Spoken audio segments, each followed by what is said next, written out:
ahead and get started. I'd like to welcome everyone to our session today. My name is John Bass. I'm the Chief Operating Officer with AESA. We're glad to have one of our business partners with us, Microsoft. The last probably 3 months, Microsoft has really stepped up to the plate to help all of our members and to help AESA by helping us with remote tools, with ways to meet using Microsoft Teams and other things as well. We're so fortunate to have Microsoft as a partner for us, and they've really stepped up at a time when many of our members really needed it. Today's session is a Microsoft Teams Basics. We're calling it 101, but it's kind of learning the basics of Microsoft Teams.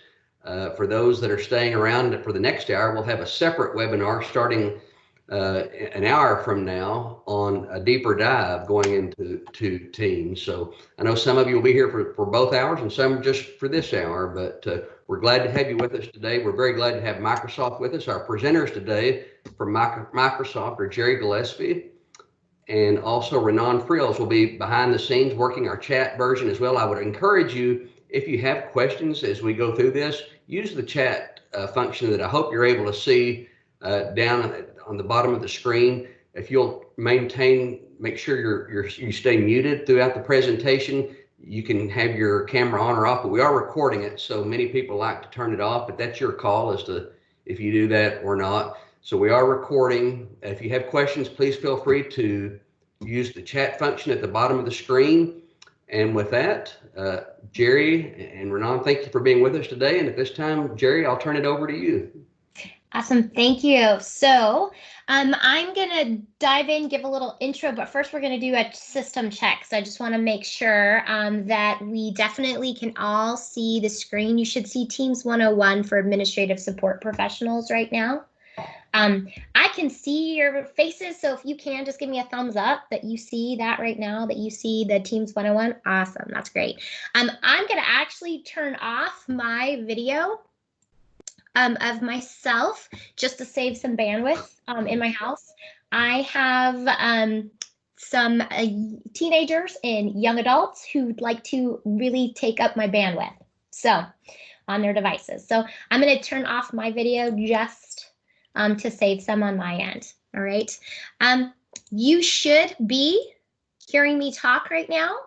And if you do not hear me talking right now, then I want you to go ahead over your meeting. If you hover over your seeing your picture, you should be able to find your device settings. And this is what we're looking at, making sure that we're looking at our device settings and that we've got our speakers set to the right speakers. Great. Okay. Yes, today this is actually a repeat of a webinar that we did that had a lot of participation and a lot of positive feedback. So we're going to be back here talking about Teams 101 and really understanding how Teams works. I'm going to go along and share some examples how I have used this over the last 4 years. Actually, I am new to the Microsoft team.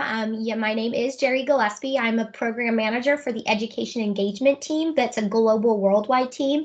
However, I really is a new profession for me because I spent the last 23 years in education as a teacher, instructional coach, vice principal, principal, and then the last 5 years I was actually at the district level as the director of our instructional technology and all K-12 for our district.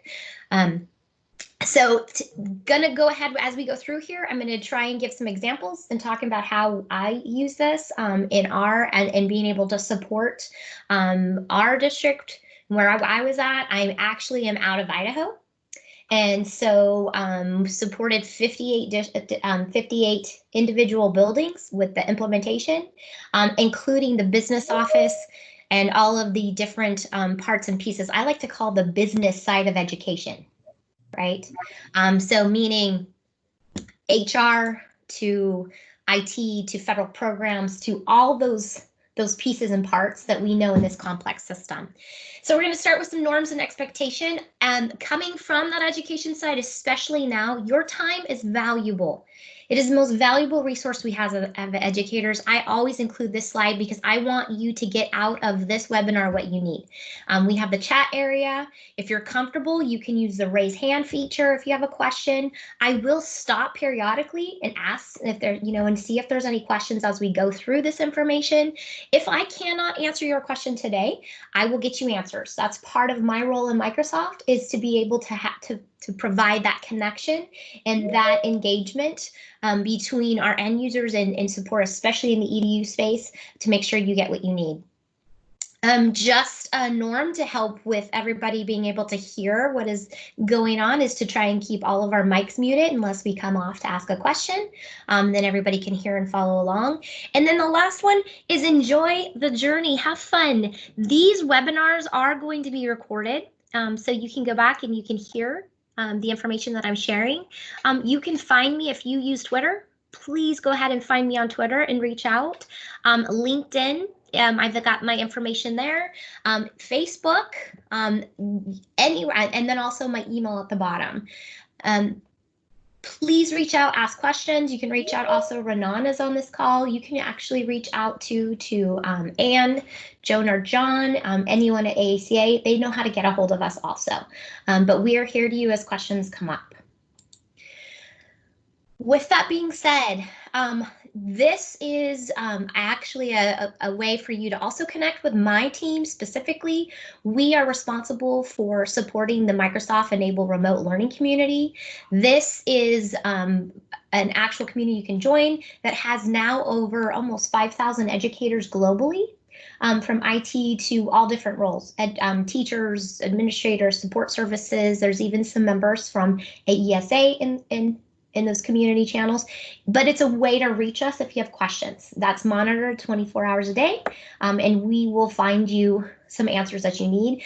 All of this information in this PowerPoint will also be emailed out to you, so you don't have to worry about not getting these links or these resources. So you'll be able to get a hold of these information and be able to get to it. I did add some information here about what Microsoft Teams is and how it is a collaboration communication in one place. There's Microsoft resources in this PowerPoint that talk about how the online meetings and collaborating and just how Microsoft Teams is the hub of what you want to do. And I will get more into that. I'm really going into these slides pretty quickly because this is, like I said, some follow-up information that you can dive into once you have this resource, because I want to get to the demo so you can see what we're talking about. But we are going to talk about today about what Teams is, all those system, those functionality pieces, and how to be able to start to use Teams, especially to support administrative functions from service centers. So we're going to get started. Okay, I'm going to actually go into my browser. Now, if you have the capability to be able to have another screen or even add an iPad or some way to get into Teams and want to follow along and join along and go places that I go, I welcome that. I'm going to talk about, if you can't, don't worry about it. You can always come back and follow along. But I'm going to talk about how I get started as far as starting my workstation every day. So I'm going to actually get out of my PowerPoint here and go into Teams. So I start every day at office.com. I have it actually bookmarked here, you can see. And why I start here is because it enables me to have my applications as far as a full system of Microsoft 365. Teams is the hub that holds all of these applications together. If you utilize these applications in the different functions and features that they have, and I would be happy to go on that journey with you to talk about how to utilize these applications more, you really can have a complete operating learning system, whatever it is that you need. I grew up from in a single household. My mama told us we always use everything out of the cupboard what we have first, right? So this is, if you have these tools here, we can talk about how to be able to use these to create a complete system, especially for communication and collaboration. Like I said, Teams where I'm going to go here, where we're going to dive into, it's really the hub that helps keep all of that information together. But when I start, I of course start with my mail, which is my Outlook. And if you don't use these systems and you just are diving into Teams, I'm just kind of explaining what I do as far as my work load as far as getting set at my station. So I'm actually going to dive into Teams. And before I start here, I do want you just to kind of be aware that I do have Teams here in this browser and in this browser, because I'm going to talk about later why and how that works and is important too, if you can.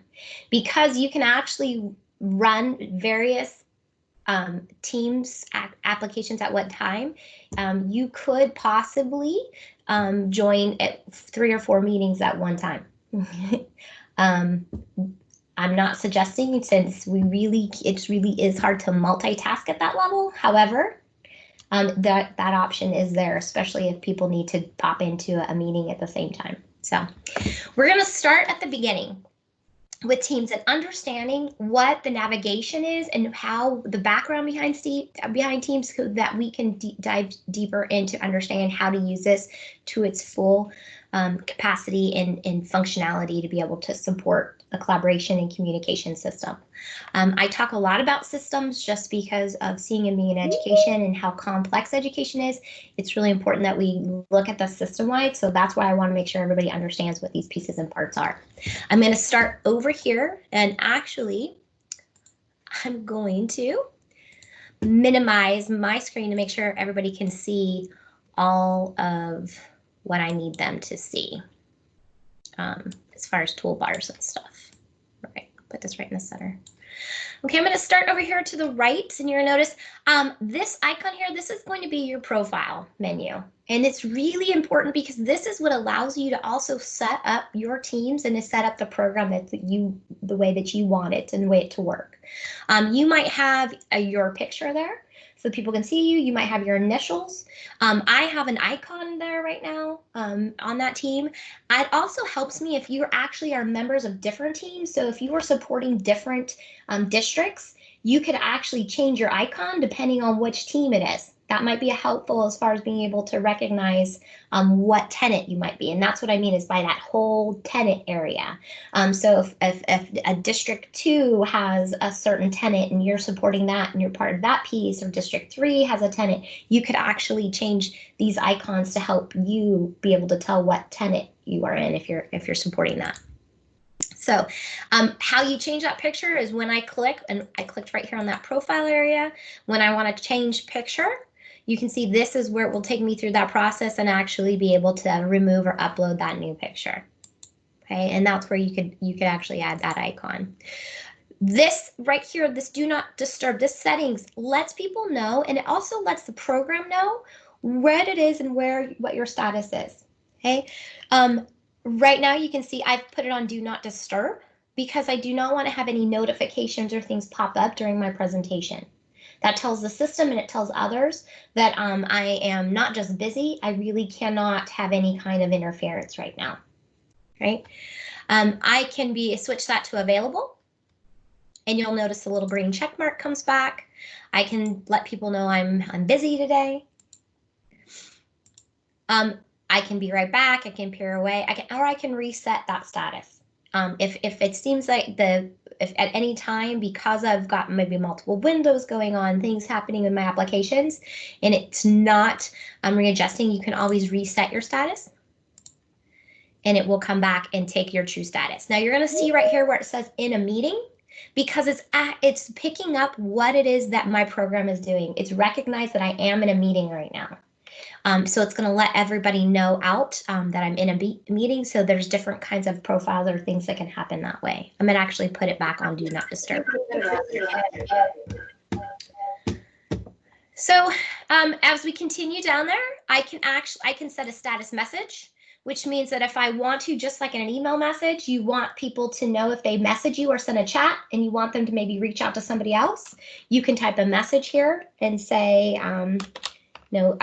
I am out of the office.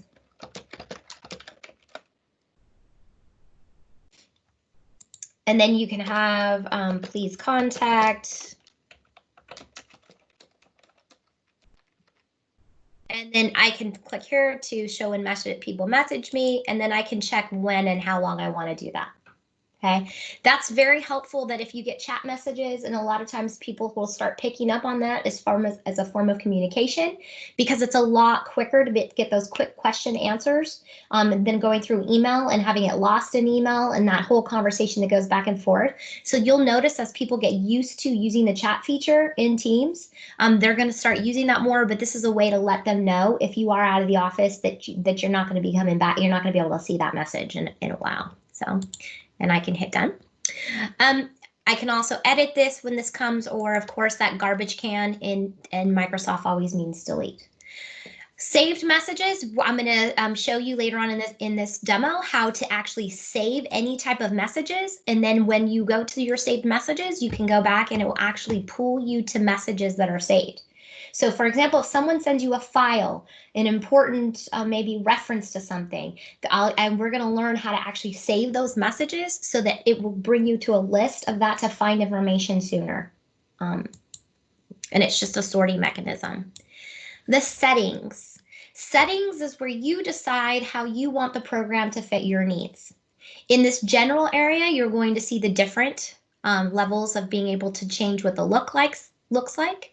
I'm not gonna lie, when I work late at night, sometimes I will grab my laptop and maybe do some work while I am before going to bed. I'll put it in dark mode so they don't bother my husband. And then of course, when I'm presenting, I come back to this white mode. Sometimes people prefer the dark mode, especially if a lot of screen time. This is where you would change it. You also have that high contrast for people that may need that. Your layout, we're going to talk about what the difference between the grid and the list view is. This is talking about how your teams are presented in the way that you see them, but you can switch back and forth here. And then of course your language and keyboard settings. Privacy is going to talk about how, and if you have these features, how you're handling your calls or people getting through. Read receipts if you want people to know that your messages were read. This is how you're going to handle any of those outreach kind of privacy policies to yourself, right? Notifications, I get asked about this a lot. If you would like to, this is really addressing how you would like to be notified when people are trying to communicate with you using Teams. You can see that a banner and an email.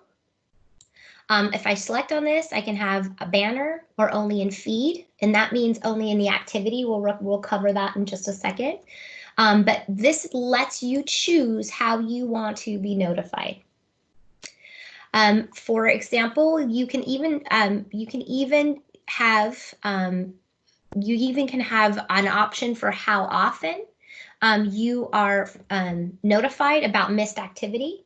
And I bring this up, so I've got other here. Of course, I can go through chat messages, replies, these kinds of information, so that when it says banner, it's that little banner that pops up down in your screen down here. That's a little purple banner. If you use Teams, you can see it's like a notification window that will pop up. Sometimes people are on their emails more as far as when they're making this transition, so you have that option here. But I wanted to bring this up about missed activity emails. Okay, you can control how often you get those emails.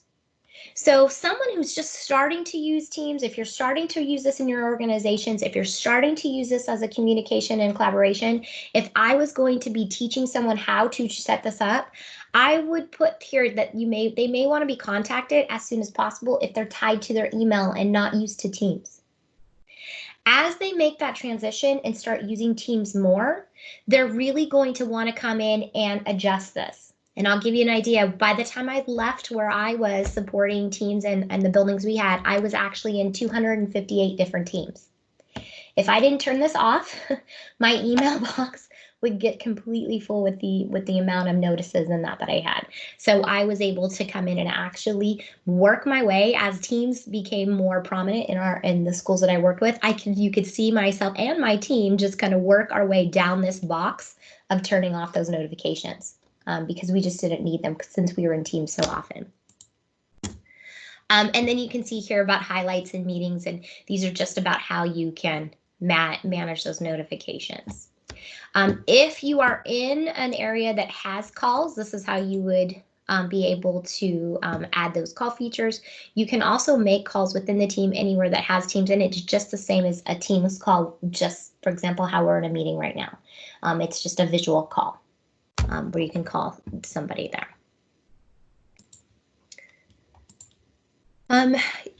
That was settings, keyboard shortcuts. This is exactly what it is. So if you like to use those keyboard shortcuts as far as Control-C, Control, copy paste, they are all here.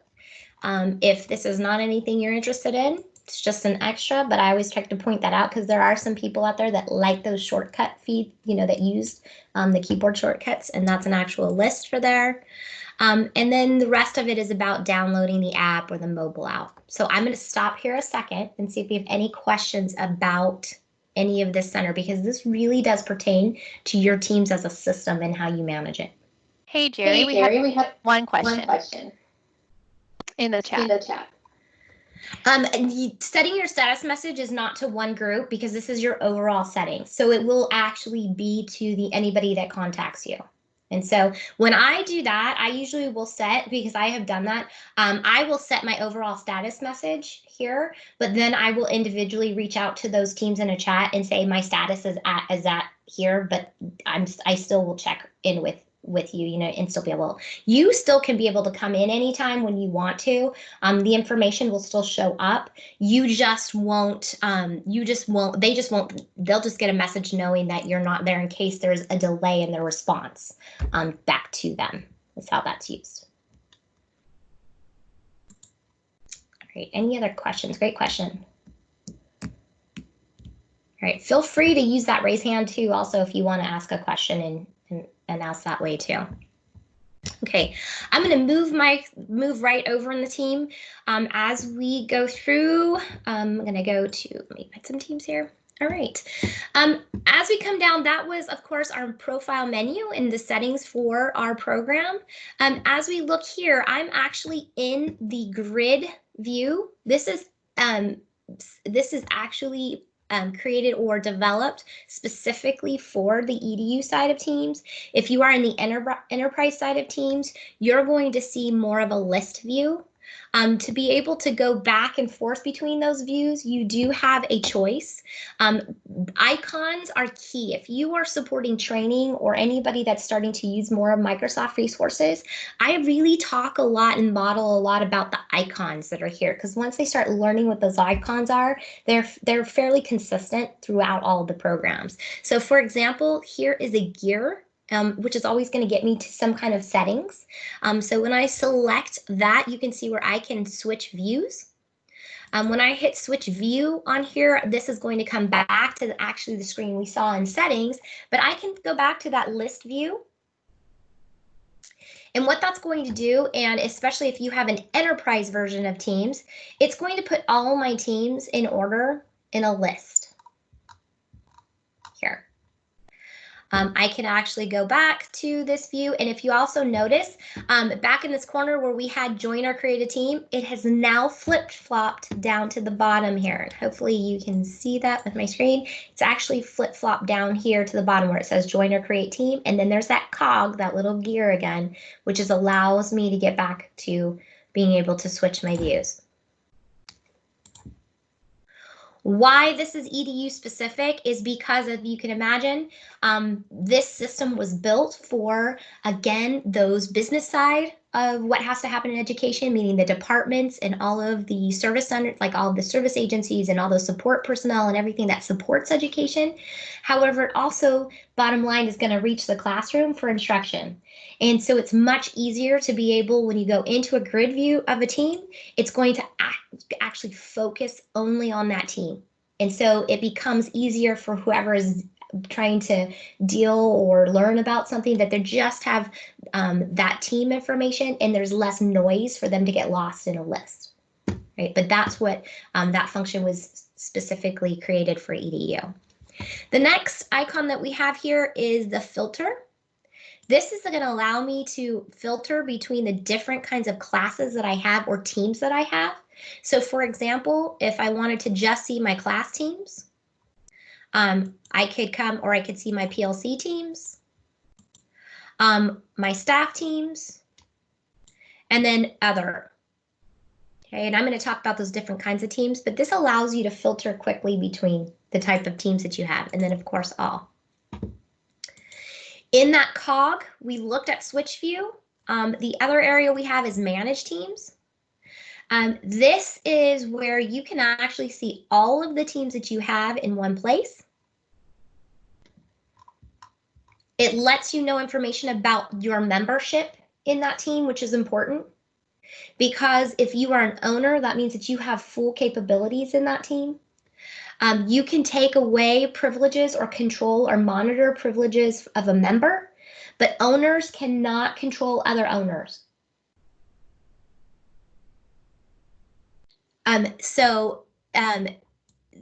That's important to know that owners, if you are, like I'll say that again, if you're an owner and there are 6 owners in that team or that have that, all 6 of you have that same equal ownership to be able to control the settings in that team. And I'll explain why that's important in a little bit. Let me see if I can. So it also talks about the number of people in the team, the type of team. If you see a lock here, I will see it. Let me see if I can blow this up a little bit better. This might be a little better so you can see better. There's a lock right here. These are, again, are the icons here. There's a lock here on the screen. That means that it's a private team. It means that only the people that are invited to the team will be able to access that team. If you see these little globes, those are more of a team that are public teams, but they are, it tells what kind of public team they are. They have only view rights. Right. And then, of course, I like to say Microsoft has, if they could do 2 bumper stickers for Microsoft and support, one would be that right click is your friend because it allows you to get to menu options. The other is these 3 ellipses dots right here that always get you to more, always get you to your menu. I'm going to select on that. And you're going to see the menu that pops up here is really the menu that you're going to see quite frequently through Teams. It's going to talk about those managed teams, being able to manage a team, adding a channel or a space, and we're going to talk about the difference between those channels and tabs, how to add a member to a team, leave the team. This is quite important. If you've changed roles or maybe you've switched from a committee and you no longer need to be in that team, you just simply need to leave the team. If you are supporting other people and teaching them how to use Teams at all, make sure that you point this out specifically and make sure everybody understands the difference between leaving the team means that that team's going to be intact. You just no longer have the ability to be able to see or interact with that team. It's just like you've removed that space. You no longer are in those files. Sometimes people get confused and they think they need to, and sometimes they think they need to actually delete the team because they think they're deleting the team from their own space, and that it's going to stay and remain for everyone else. And that is not the case. Deleting the team means that you are completely deleting the team. So if you need to actually not be a part of that, then we will, you want to make sure they know how to leave the team and not delete it. Now, when you want to be able to delete a team, and I used to tell people this, because accidents do happen. I'm going to come down here to my staff, the staff test team. I'm going to select delete team. You're going to notice that you get box upon box that will appear to make sure asking you if you really want to delete that team. So you actually have to click and then, of course, click to delete the team. So you would have, as a user, have to actually make 3 separate clicks to delete a team. So that's why I say, if people say it just happened, yeah, that happens, but really they had to go through a process to be able to delete that team. So that's why you want to make sure they understand that, yeah, we know accidents happen, but they actually had to click 3 separate times to be able to remove that team. If a team gets deleted, do not worry. There's a way to get it back. It's happened. So we definitely we can talk about that. In these 3 ellipses also too, you can, from this from this view, you can archive a team. And what that means is that you can, if there's a team that you no longer need to use, but want to save the file and information, you can archive it, which puts it in read-only mode for those people that were members, so they can access it in read-only. However, it is not any kind of a team that is a working team any longer. So I'm going to stop there and get some questions and then see. Quick question, Jerry. Yeah. If somebody has buffering happen when they're watching this video, is there a way to help with that on their end? No, if they can actually close, yeah, talked about that. If they go into their, try and go into their 3 dots of their meeting next to the chat and the participants, they actually will see something that says, turn off incoming video. That will turn off all other videos coming in of the people, not of the shared screen, but the videos, and that will help with bandwidth.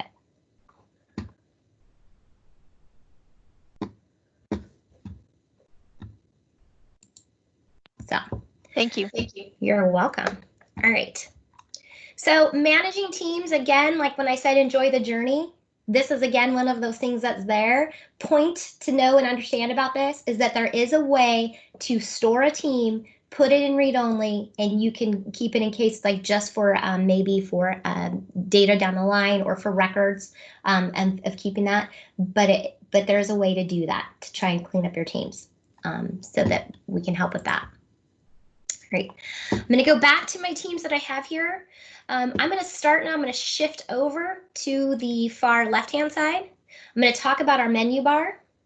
This is something I call the me space. You'll may see this, of course, online also. This is as I've gone on my journeys and working with people learning how to use Teams, especially people who do and use this for a lot for communication and want to add in other resources, making sure they understand why this bar is called the me space is because it pertains only to them in their account. So for example, this is their activity. This is your activity feed. You can come in and you can see with the bold things that I have not checked or seen yet. I can see everything that's happened in my team in case I wanted to, in case I've missed something. We're going to talk about the @ sign and how you contact people, but I can see that that Matt mentioned me. There's something there, a message that is very specific to myself. A message to me, but this is my activity feed. When I would do some training sessions across the country with people, this was a place where I'd say, I know we've all been in that space. It's a safe area of social media. We are used to activity. So if you are on Facebook or any kind of social media, you know what the activity feed is, because that's just telling you everything that's happened. The chats that you see here, these chats are chats that you are a part of specifically yourself. Now, there might be other members that have joined the chat, but these are private chats. They are not based to a team. They are private chats, okay? So as you come through, you can see right here, I can set up a chat here. This little pencil and paper is how I'm going to start a message. You can see if I hover over, that will even pop up. I can add people to this chat from my org. I can go ahead, which means anyone that's in my tenor, that I can add them to this chat, and I can start a new conversation. Now, only Matt, Shay, and myself are going to, it's Wednesday, are going to be able to see this chat. This little arrow back here is going to allow me to send it, or you can hit the enter bar and it's going to post it. Okay. Renan, I'm going to do a check. Can you see on my screen this menu bar down here? I can.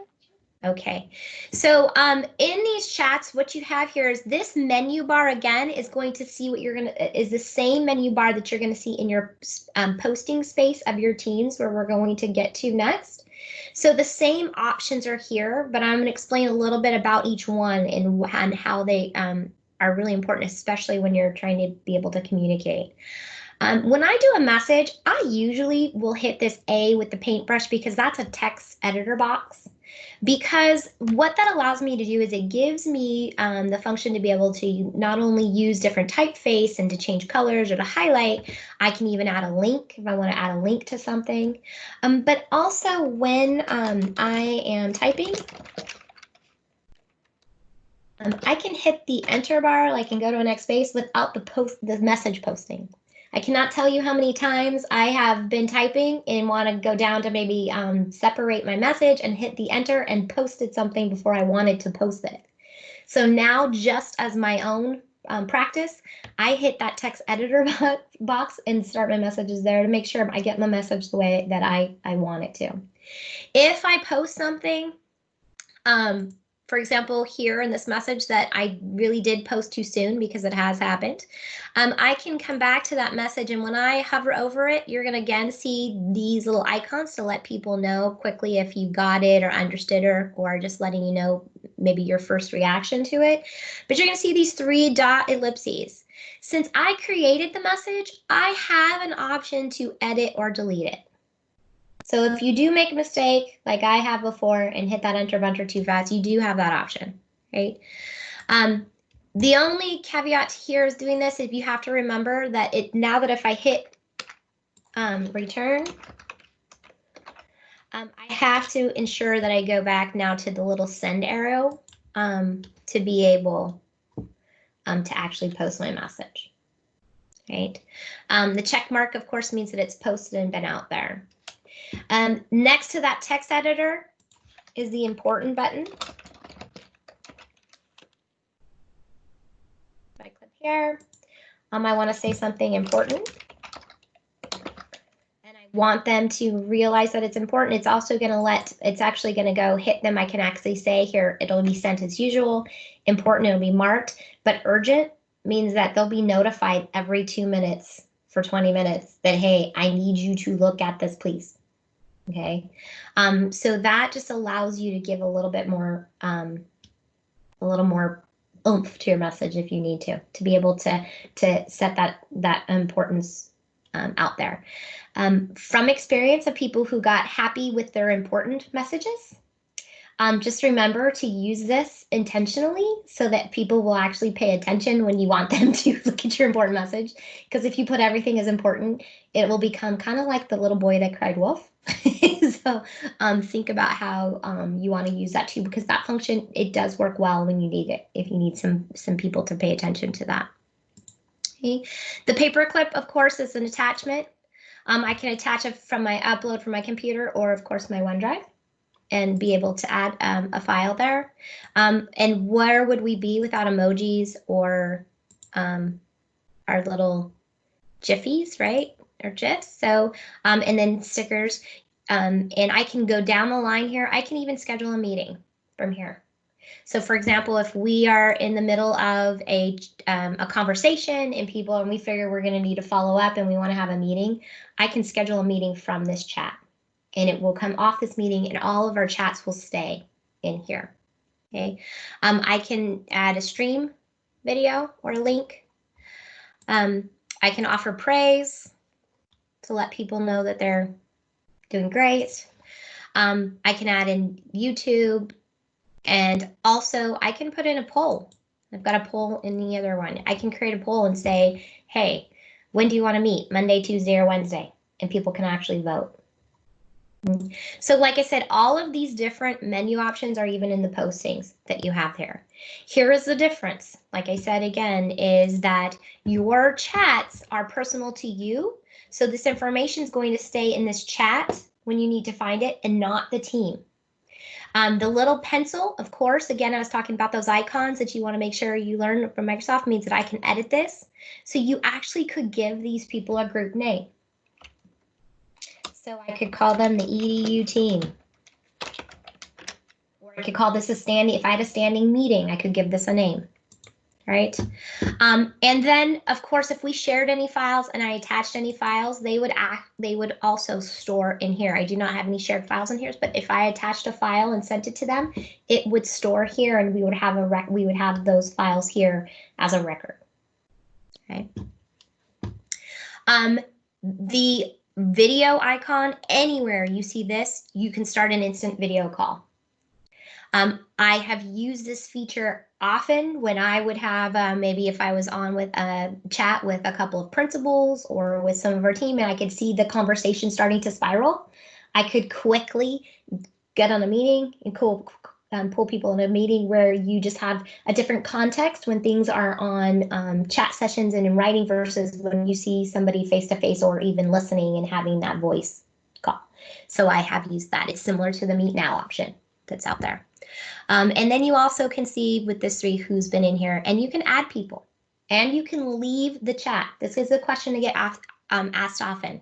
You might not, again, maybe you're in a standing meeting, but you're not in that meeting anymore and you don't want to see all their chatted conversations happening. You can actually leave that chat. The way I got there is right here where you see the little people, tells me it's 3, and then you get some options there. Okay, I'm going to go into Teams next. So are there any questions about chat?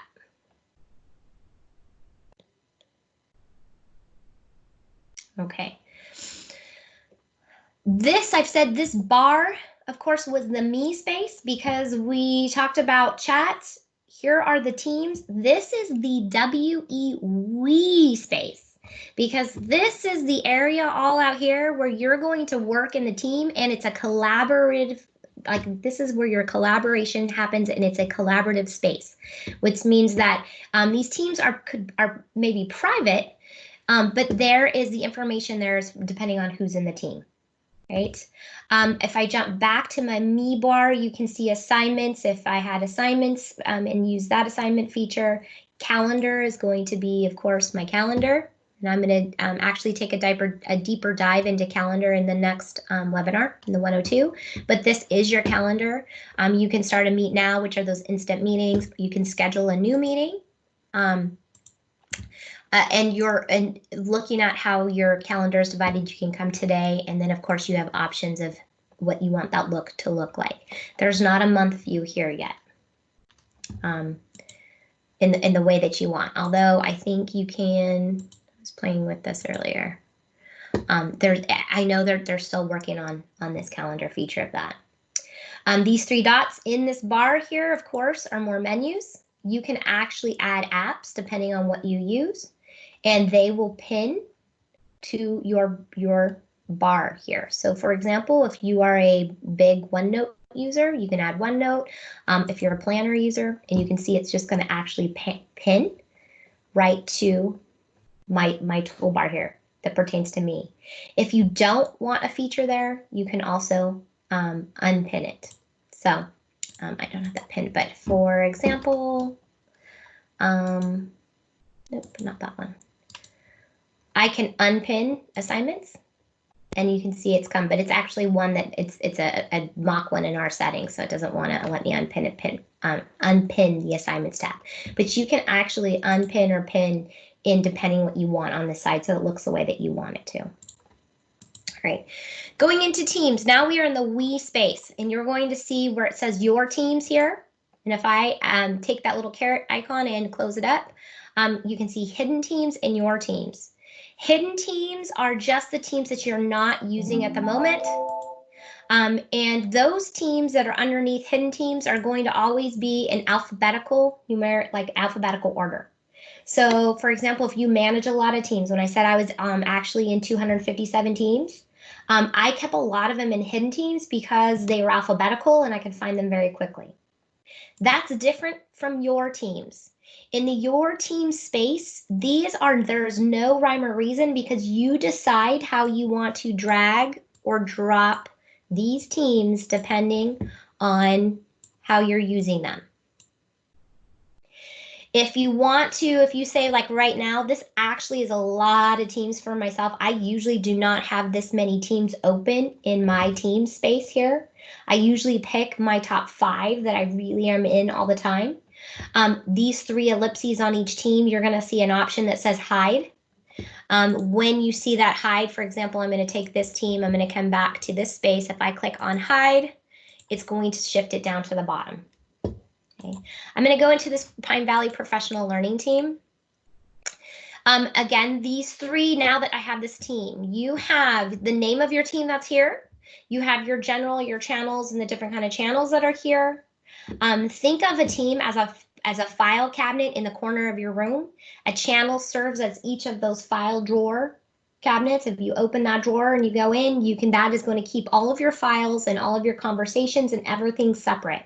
Now it is in one file cabinet, so everything is connected and is in one place. However, just like that file cabinet, if I open the top drawer, the files are going to be totally separate from the files that might be in that third drawer. When you're deciding on your channels and how you want to create them, which we'll dive in deeper in 102, you want to think about how the work's going to be divided up and how you would use those drawers in a file cabinet. Because just like in your office, you don't want a file cabinet with 22 drawers. That means you probably are trying to put too much in one team, which can be cumbersome for people. Not all the time, because there might be just some kind of circumstances where that's what you need. And to have that many channels, and that's perfectly fine. But when you're trying to wrap your head around what is in a team and how you use it, that's sometimes something where I start with people to think about. In these, you can see, I told you that box that we had here was going to be very significant because it's the same menu box that we've had throughout. If I click on Manage Team, this is where I'm going to get the settings of this team. In the member space, I'm going to be able to see the owners on the top. And then I can see the members and the guests, or the guests and the members on the bottom. Guests are anybody you consider who is not in your organization.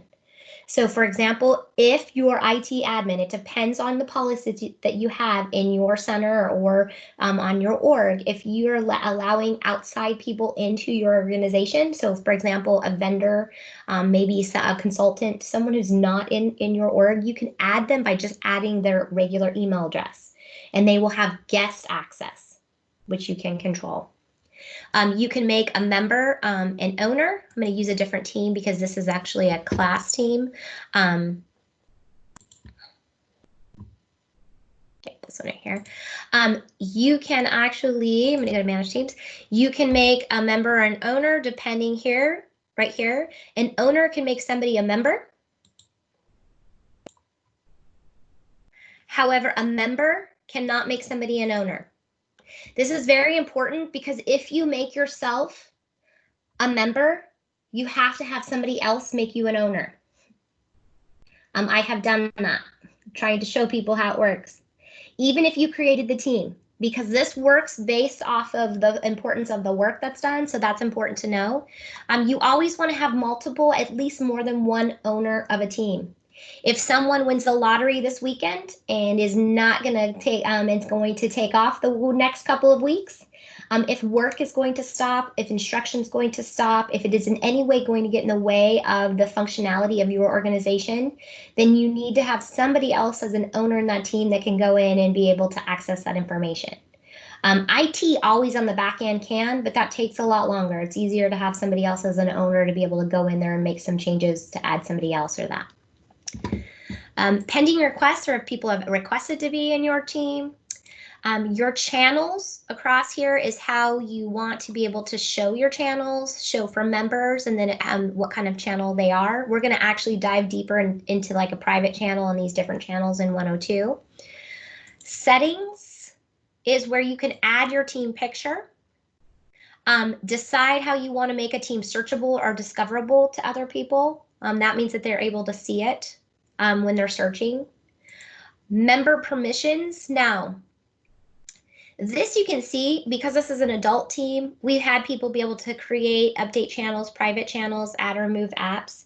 If you are in a space where you are working with people that aren't too familiar with Teams, you're going to want to come in here and uncheck these boxes, because you don't want them to practice and learn maybe on your team that you've set up. So until they learn how to add an app or add these different features, I used to come in and say, you know, we're gonna just take this away. for a little bit until you learn what you're doing, right?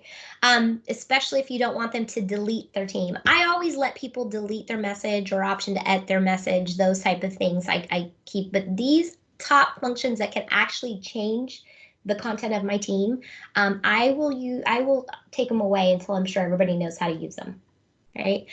Here are those guest permissions I was talking about. You can see they're grayed out here because it's not allowed in that team. At mentions are letting people contact each other, because that is really important. And I'm going to talk about announcements in that in 102B. That's how you get a hold of the person. You need to let them know that you're talking specifically to them. Okay. Team code. This is how you can actually share a team code with the people in your org to generate a join code for a team. So for example, when I did PD, sometimes in our district, when I was there, I would have easily teams of 200, 250, 300 people when we had maybe a session. I could actually come in here and generate a code. And then I could email that out. I could copy it. I could reset it if I didn't like that code. I could make it full screen if I was in a training and pop it up so they could get into that team. And then I could remove it, which means that even if they shared the code, because maybe they want to have somebody else join your great information, but you didn't want them to come in that way, you can remove and that code no longer will work.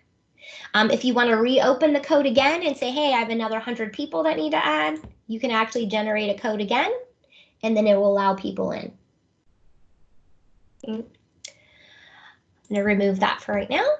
And then you have your fun stuff, of course, with stickers if you want to allow that to come in. And then who wants to tag different items and why and what these tags, and really that's just a way to be able to find information in that tagging. The analytics here is going to talk about who's been in, how many replies or mentions, reactions to posts, just gives you an idea of your active users and who's using that team. And it helps, especially if you're doing some kind of PD teams or content teams or any kind of service center teams or our special service teams. That way people can find out, you can actually get an idea of who is out there and who's using your teams.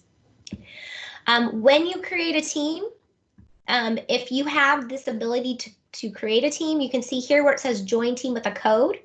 That is where I was saying if they created that code, they would come in here where it says join or create a team, and they would enter that code, and that's where they would be added to that team automatically. If you are creating team and you're using the EDU space, these teams have different functionality. Right.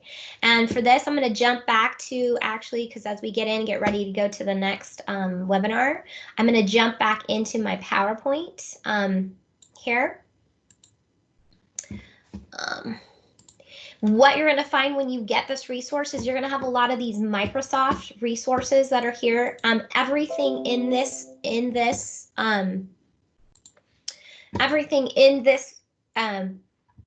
PowerPoint has links to more information to be able to see online any kind of follow-up to what we did today. So if you need to get some step-by-step information on how that works. I've added in training links, teams for educators. I've even put it in talking about the different experiences that we have, some tips about teams, and then I've got, of course, some actual tips from me and some things that I've kind of learned along the way. One of those, of course, I got my we and me space, what I explained and talked about.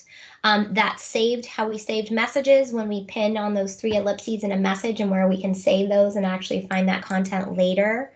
But here it is, creating a team. Before we dive into the next one, there is a slight difference to the type of team you're going to create. And I put in here an example of what each team will do. A class team is that team where it's going to be that learner facilitator relationship. Don't always just assume teacher student because of a classroom, but think even PD. If you want to send out kind of assignments or that kind of structure where you have a learner and a facilitator type role, our PD sessions were always in class teams. It helped us keep things organized, use different analytics that I will cover in the next session, and then even take a deeper dive into how we did those PD sessions if that's something everybody's wants to learn more about. But we really use those class teams as far as even our instructional coaches and how we use those type of classes. The PLC teams are really for professional learning communities. They have a OneNote that is based on research on PLC. It's actually from the work from Dr. DeFore. It's a fabulous resource, especially if you have new teachers or that are coming into a professional learning community, and it has a great bunch of research and resources about the roles and functionality of those. The staff team. Now, this is going to be a little confusing, and I want to make sure people understand this. This is really meant to be a leader-member experience. It's like similar to a class team, but it's more manager-supervisor. So as a principal, I would have this team with my staff in my building. As a director, this with my principals. As a superintendent, I might have this with my cabinet. Okay, it's really that kind of supervisory kind of team. It's not, a lot of times people will see this and say, hey, we're a staff together, let's have a staff team. And that's really not the functionality. What they may want is a PLC team or an other team. This is going to be any of your committee work groups, departments, any of those types of teams. So those are those different types of teams that are available in EDU space. Now, if you're an enterprise, don't worry, that's okay, because you're of course going to get this other type of team, or you can pull from existing team. It's still going to function the same way. These are just more EDU specific types of teams that were developed for education. Structure, helping keep organized with teams, just talking about that, and I'm going to talk about that as we do more channel creations and dive in that, but it helps just keep teams structured and more able for people to follow along so they don't get overwhelmed when using teams for the first time. And then also during this meeting at this time, really you could request control and I could take over a screen, and there's a lot of screen sharing that can happen. That helps when you want to be able to do some support on the other end using Teams and meetings. And I put that in there. And then this is of course all different ways I have seen multiple uses of Teams in all different areas, especially for a service center, because everything's taking place in one hub.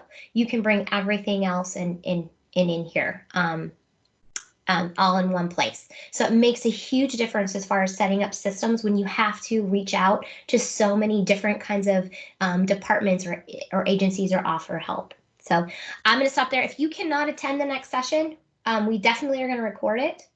There was another recording of another 102. Like I said, reach out and find me. I don't even have a problem coming out and helping anywhere I can. Thank you so much, Jerry. For those that would like to join us this next hour, please look in the chat room. You'll be able to see that I posted a link for the next event. If you would like to, without registering, you can jump onto that link and be able to join our next session. But thanks so much for being with us. And if we aren't going to see you next hour, have a wonderful rest of the week. Thank you.